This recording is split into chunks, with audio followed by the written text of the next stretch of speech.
So I just got back from the SITC meeting in Boston. That's the Society of Immunotherapy for Cancer.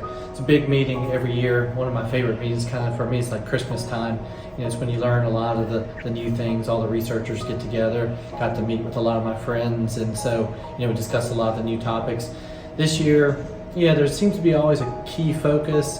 This year I think everybody's concerned with combinations. And clearly, if you've been following us for years now, you know that combinations of immunotherapy, that's going to lead to the success. You need multiple drugs. Cancer is very sneaky. The only way that you're going to successfully treat it is multiple drugs. The only way that you can really get these multiple drugs is injecting into the tumors. You need to start the fire right there in the tumor.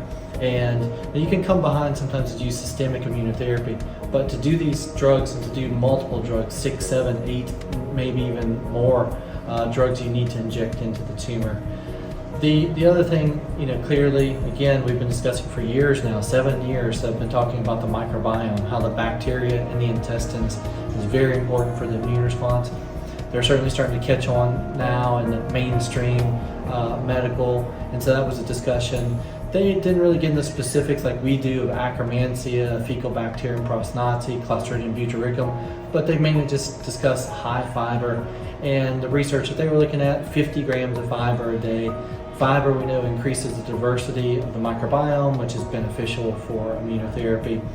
There wasn't a lot, but we had several talks. I met with one of my friends who authored the paper on acetaminophen or leonmodel.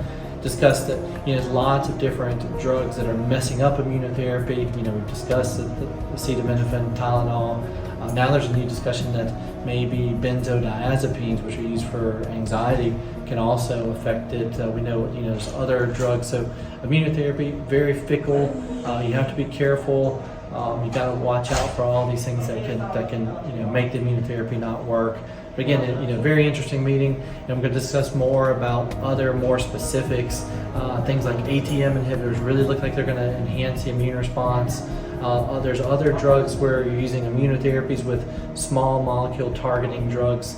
Lots of things, lots of exciting discoveries. So we're certainly incorporating this right away, and I look forward to talking about it more.